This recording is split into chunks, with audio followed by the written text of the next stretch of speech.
Hello twelfth class. मैंने पिछले हफ्ते आपको भेजी थी सारा आकाश अंक 6 की समरी, आज अंक 7 की समरी। अंक 6 में बच्चों मैंने आपको बताया था कि जब समर प्रभा के लिए साड़ी लेकर के आता है तो पहले तो अम्मा को लगता है कि उसके लिए लेकर के आए हैं, लेकिन उसका छोटा भाई बता देता है कि ये साड़ी प्रभा के लिए लाया है। तो अम्मा बेमन से वो साड़ी उसको दे देती है समर को वापस। समर ले जाके वो साड़ी प्रभा को देता है। प्रभा बहुत खुश होती है और उस दिन रात में काफ़ी देर तक वो लोग भविष्य की कल्पनाओं में डूबे रहते हैं, भविष्य के सुखद सपने देखते हैं, एक दूसरे से अपने विचारों को आदान प्रदान करते हैं कि वो लोग भविष्य में क्या करेंगे। उस दिन वो लोग अपने घर से लेकर सब चीज़ का सपना देख डालते हैं, कैसे रहेंगे, उनका घर कैसा होगा, उनका किचन कैसा होगा, सब चीज़ का जिक्र वो लोग करते हैं। और इस कारण उन लोगों को सोने में काफ़ी देर हो जाती है।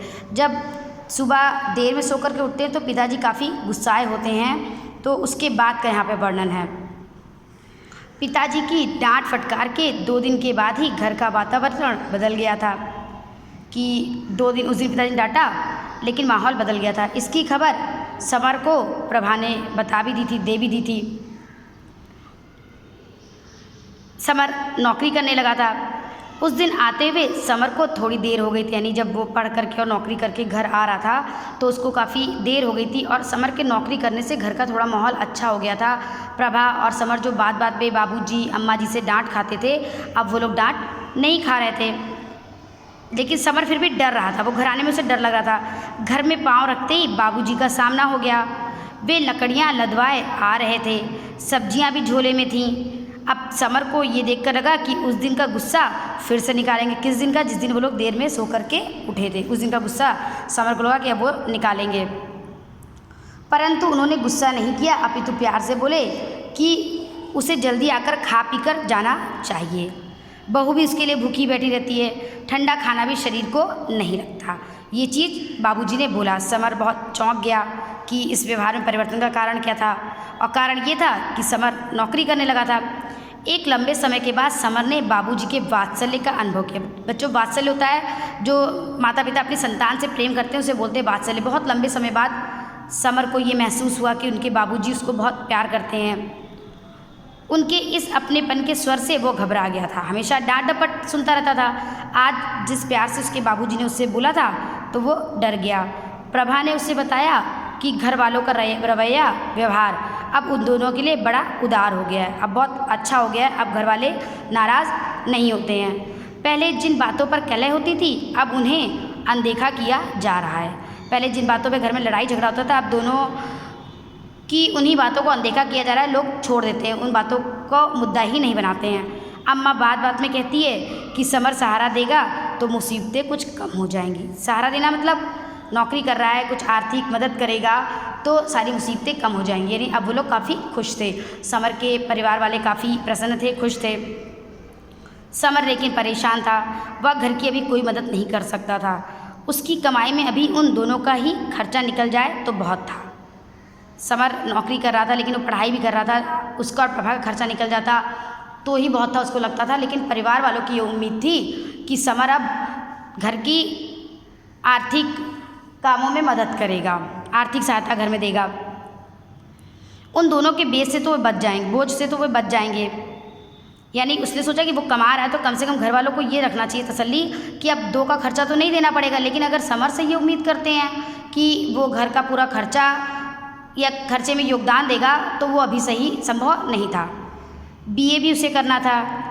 ना करने पर उसके मित्र दिवाकर को बुरा लगेगा, क्योंकि दिवाकर ने इसी शर्त पर नौकरी दिलाई थी कि वो 3rd ईयर ज्वाइन करेगा। फिर वह मोटा मोटा हिसाब प्रभा को समझाने लगा। क्या समझाने लगा? एडमिशन वगैरह का खर्चा, फीस, एक जोड़े कपड़े आदि में सब खर्च हो जाएगा। उसने प्रभा से कहा कि मैं घर में कुछ भी नहीं दे पाऊँगा। उसने जब सुना कि अम्मा कह रही थी ये बात कि समर घर की मदद करेगा तो घर की मुसीबतें थोड़ी कम होंगी। एक समस्या समर के सामने और भी थी। कॉलेज 8 को ही खुल जाएंगे और वेतन 15 के बाद मिलेगा, यानी कि उसको उधार भी लेना पड़ेगा अपनी फ़ीस जमा करने के लिए। तो घर खर्च में कैसे योगदान दे सकता है? अम्मा बाबूजी सभी आशा लगाए बैठे थे, उम्मीद कि समर की तनख्वाह है और वो घर में तनख्वाह दे। वह नहीं समझ पा रहा था कि घर वालों को यह बात कैसे समझाए। यह बात कौन सी बात कि वो घर के किसी भी चीज़ में योगदान नहीं दे सकता है, आर्थिक मदद अभी घर की नहीं कर सकता है। उधर रिजल्ट आने वाला था, समर नौकरी पर जाने लगा था, कॉलेज नहीं खुले थे, अतः वह प्रभा को कम से कम कष्ट देना चाहता था। अभी बिना खाए काम पर जाया जा सकता है और 11-12 बजे तक वापस आकर लौटकर खाना खाया जा सकता है। ऐसा समर ने सोचा कि सुबह सुबह नौकरी करने चला जाएगा, सुबह सुबह प्रभा को परेशान नहीं करेगा। जब प्रभा अपने समय से उठेगी, खाना बनाएगी, तो वो 11 बजे आएगा और आकर के खाना खा लेगा। पर मेरे धीरे से उठने पर भी प्रभा को पता नहीं कैसे पता चल जाता। समर ने सोचा कि जब वो उठता था तो ना जाने प्रभा को कैसे पता चल जाता था कि समर उठ रहा है, तो वो भी उसके साथ उठकर उसके लिए खाना बना देती थी, लेकिन समर उसे ज़बरदस्ती सुला भी देता था। वह रेल से दफ्तर जाता था। एक स्टेशन उसके घर के पास था, दूसरा दफ्तर के पास। 5 मिनट में ट्रेन वहाँ पहुँच जाती थी। गाड़ी रुकते ही वह रेल की टूटी तारों वाली बाड़ से फुर्ती से बाहर हो जाता था, क्योंकि वो टिकट लेकर के सवारी यात्रा नहीं करता था। रेल की सवारी वो टिकट लेकर के नहीं करता था और शान से सड़क पर चलने लगता है, यानी पीछे के रास्ते से वो स्टेशन से निकल जाता था कि कोई उसको पकड़े ना, और सड़क पर शान से चलने लगता, वहाँ चोरों की तरह भागता। पहले 2 दिन उसे टीटी का डर लगा कि टीटी आएगा पकड़ लेगा, लेकिन जब उसको आदत पड़ गई तो उसके मन से डर निकल गया। अब उसको आदत पड़ गई थी बिना टिकट ट्रेन में यात्रा करने की। रेल के सफ़र में उसे आनंद आ रहा था, ट्रेन से सफ़र करना, आना जाना उसे मज़ा आ रही थी। समर को काम शुरू में इंटरेस्टिंग लगा उसे, बाद में वो ऊबने लगा।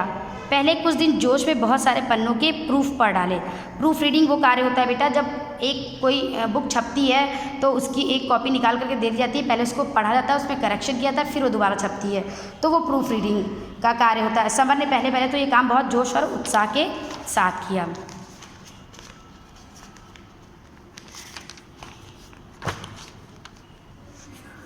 मैनेजर ने बाद में सारे पन्ने लौटा दिए, क्योंकि उसमें बहुत गलतियां थी और समर ने जल्दी जल्दी भी पढ़ा था। एक एक अक्षर कॉपी से मिला मिलाकर जांचने के बाद उसका सिर गीली मिट्टी के लोंदे जैसा हो गया था। मशीनों की खटखट आ रही थी ऊंचे गले से, मैनेजर आदेश दे रहे थे, निर्देश दे रहे थे, तो उसको काफ़ी उबाऊ लगने लगा वो सब चीज़ें।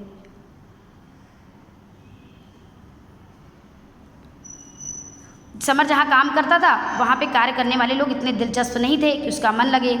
वो काम करते करते इधर उधर की बातें सुनाया करते, जिसमें समर का मन नहीं लगता था। 12 बजे जब वहाँ से काम खत्म होता तो समर 12 बजे की कड़कती धूप में घर लौटता, तो उस समय उसकी स्थिति ऐसी होती कि पसीने से तरबतर हो जाता, उसे भूख से चक्कर आने लगता। पहले वो घर आता तो 2 गिलास पानी पीता, फिर खाना ऊपर के कमरे में मंगाकर ही खाता। प्रभा भी तब तक भूखी बैठी रहती। वह खाना ऊपर लेकर के आती, दोनों आपस में मजाक करते, लड़ाई करते और एक साथ खाना खा लिया करते थे। एक दिन समर ने प्रभा से कहा कि वो खाना खाने के लिए उसका इंतज़ार ना किया करे, उसके लिए ना बैठा करे। प्रभा ने कहा, यहाँ खाने के लिए किसी की राह नहीं देखते। उसने कहा समर से कि उसे कामकाज से छुट्टी नहीं मिलती है कि वो खाना खाए, और जब तक कामकाज से छुट्टी पाती है तब तक तुम आ जाते हो और तुम्हें ये लगता है कि तुम्हारी राह देख रहे हैं हम खाना खाने के लिए।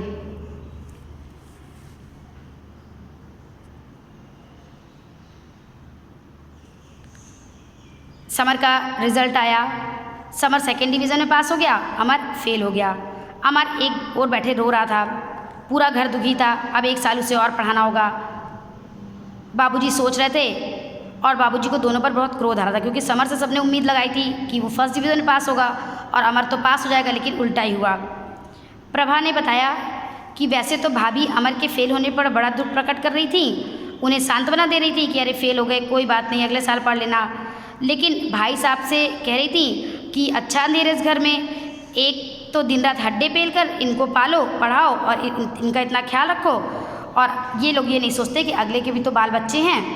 मतलब बाहरी मन से सांत्वना दे रही थी और अंदर से भाई साहब से बुराई कर रही थी। घर वालों के विरोध के बाद भी समर ने दिवाकर के साथ कॉलेज में प्रवेश ले लिया।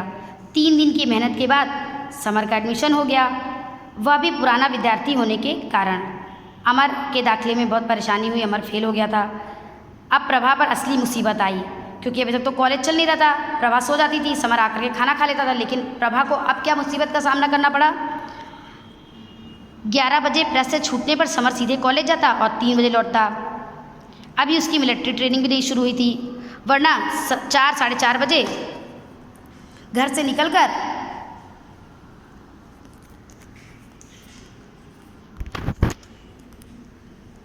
बड़ी मुश्किल से रात को 7:30 या 8 बजे तक घर पहुंचना संभव हो पाता। मिलिट्री ट्रेनिंग में न जाने 8 आने फाइन भी था ना जाने पर। अब वो भी समर कहाँ से देता जब आर्थिक दिक्कत थी तो। खाने की समस्या भी थी। प्रभा 3 बजे उठकर कुछ बना देती थी। समर लगातार प्रभा को काम में जुटा देखता तो उसे अच्छा नहीं लगता था, लेकिन प्रभा फिर भी खुश थी। वो उसे ताज़ा खाना बना करके देती, कहती गरम गरम खाने से स्मार्ट हो जाओगे। उसने ये भी बताया कि अम्मा ने कहा है यदि खाना ले जाना है तो ढंग के 4 पराठे सेक कर रख दिया करूं, क्योंकि कोई मित्र अगर साथ में खाने बैठ जाएगा तो अच्छा नहीं लगता है कि रोटियां खाओ। समर समझ गया कि सब इसलिए हो रहा है क्योंकि 10-11 को तनख्वाह मिलेगी और घर वाले सोच रहे कि अब वो तनख्वाह के पैसे उनको देगा। समर डर रहा था। उसने प्रभा से कहा, प्रभा क्या इस महीने के खर्चे के हिसाब तुम भाभी को दे पाओगी कि जो भी मुझे तनख्वाह मिली वो ख़त्म हो गई, मैं घर खर्च में पैसे नहीं दे सकता हूँ। उसके उत्तर में प्रभा ने कहा, अम्मा वो कहेगी हिसाब तो मैं दे दूँगी, लेकिन अम्मा बड़ा गुस्साएंगी और कहेंगी पति की कमाई का हिसाब दे रही है। समर ने परेशान होकर कहा कि जी में आता है कि ये 60-70 रुपये की जो नौकरी की है उससे मुक्ति पा जाए। प्रभा ने समर को समझाया कि परेशान ना हो, कोई उसके साथ हो चाहे ना हो, वो अपने पति के साथ है। प्रभा के इस कथन से समर को ताकत मिली। उसके धैर्य के विषय में विस्मय करते हुए उसने पूछा। समर ने सब प्रभा के धैर्य को देख करके बहुत आश्चर्य किया। उससे पूछा कि इतनी मुसीबतें झेलने के बाद कभी उसके मन में ये नहीं आता है कि वो हार गई, वो पराजित हो गई। प्रभा कहती है मुसीबत सहते सहते उसका डर दूर हो गया है और फिर वो आंखें नीचे करके उसने शर्म से आंखें नीचे कर ली। समर ने यह कहा कि वह हारा नहीं है। दोनों हाथों में उसके कंधे पकड़े और प्रभा का सिर उठाया। दोनों बहुत रोमांचित हो गए। बच्चों, ये आपका अंक 6-7 की समरी खत्म हो गई है। इसको आप एक बार अपनी बुक से पढ़ लीजिएगा और समरी सुन लीजिएगा, ठीक है।